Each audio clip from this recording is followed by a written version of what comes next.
The Los Angeles Lakers wrapped up their 2026 regular season with a comfortable 131-107 victory over the Utah Jazz. Getting to this point was an uphill battle. Coach J.J. Redick navigated a barrage of injuries to his star players, yet still managed to steer the roster to a 53-win season. Looking at this chart of the final Western Conference standings, that win total secured home court advantage for the first round. The Lakers are locked into the 4 seed, drawing a direct matchup against the 5th seed Houston Rockets. But leaning heavily on the numbers from this regular season finale is a mistake. A 24-point blowout in Game 82 creates incredibly noisy data for anyone trying to project what happens next. The Jazz were actively looking to lose this game to protect their draft position. That lack of resistance artificially inflates the box score for every Laker on the floor. We have to determine if these rotation players are actually hitting their stride, or if this late-season momentum is completely misleading. To find out, we need to strip away the hype of a win against a resting team. We are going to strictly evaluate rotation viability, health metrics, and the structural trade-offs Los Angeles has to accept before Game 1. Let's run the current roster through a playoff viability framework chart, mapping expected playoff impact on the vertical axis against performance volatility on the horizontal axis. The ideal profile sits in the top left quadrant, high impact, stable performance. That is exactly where LeBron James remains. Coach Redick's primary tactical decision was aggressive load management. He capped LeBron's workload at 17 minutes, pulling him for the entire second half. Because of that strict minutes limit, James enters the grueling series against Houston with fresh legs and his physical reserves entirely intact. The cost of keeping him fresh is that Los Angeles cannot play their traditional LeBron-centric style of basketball for a full 48 minutes. The offensive burden now shifts entirely away from him. The Lakers will need extended stretches of isolation scoring from their other frontcourt players to carry the offense while James rests.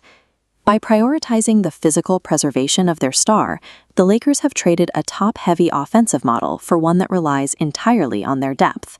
Returning to our viability matrix chart, let's assess the secondary scores taking on that displaced load. Rui Hachimura and DeAndre Ayton land directly in the top right quadrant, high impact but highly volatile. Hachimura closed the regular season strong. Against Utah, he dropped 22 points and pulled down 10 rebounds. Ayton matched that momentum exactly. He also posted a double-double with 22 points and 10 rebounds, while adding 3 blocks. These 2 box scores look incredibly dominant side by side. But both performances were built against an unmotivated defense that offered zero physical resistance. Both players are historically inconsistent. In Game 1, they will face a vastly superior, highly physical Houston frontcourt that will actively contest every touch. Relying on variance-heavy players to carry your offense exposes the team to severe, potentially series-ending scoring droughts the moment either goes cold. Moving away from frontcourt scoring, we have to evaluate the backcourt's playmaking and defense, starting with Marcus Smart, who returned from injury to log 26 minutes. He immediately provided elite point-of-attack defense and racked up 10 assists as a primary facilitator. But that return highlighted severe offensive limitations.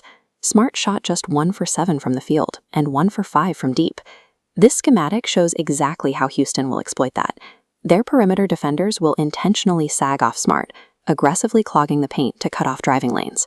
The secondary option in the backcourt is Bronny James, whose late-season development earned him a guaranteed spot in the playoff rotation. He gives the second unit reliable floor spacing, hitting 3 of 4 from deep while playing a disciplined style of basketball. The risk here is defensive. Houston's offense will ruthlessly hunt a second-year guard, forcing pick-and-roll switches. This leaves the Lakers forced to choose between compromising their floor spacing by playing Smart or compromising their defensive switchability by playing Bronny. Finally, we evaluate the deep bench, featuring newly signed Nick Smith Jr. and marksman Dalton Knecht. Both offer specific scoring injections. Knecht demonstrated exactly that against Utah, pouring in 17 points and hitting 5 threes. But neither player possesses the physical profile or the defensive versatility needed to survive heavy rotation minutes in a grueling playoff series. If the Lakers fall behind and Redick is forced to extensively play his deep bench, chasing an offensive deficit will fatally compromise the team's core defensive identity. The 2026 Lakers are a high-ceiling, high-volatility team. Surviving the first round will not depend on LeBron James's minutes, but entirely on the consistency of the surrounding role players. Let's map out how you should evaluate this team heading into Game 1 using this playoff viability matrix. For the analytical better, throw out the Jazz blowout data entirely. Model this series strictly around Marcus Smart's physical health metrics and DeAndre Ayton's unpredictable motor on the glass. For the optimistic fan, the depth is legitimate, but you need to temper your expectations and prepare for frustrating offensive quarters while Ayton and Hachimura adjust to Houston's physicality. For the casual viewer, the core roster is fully rested.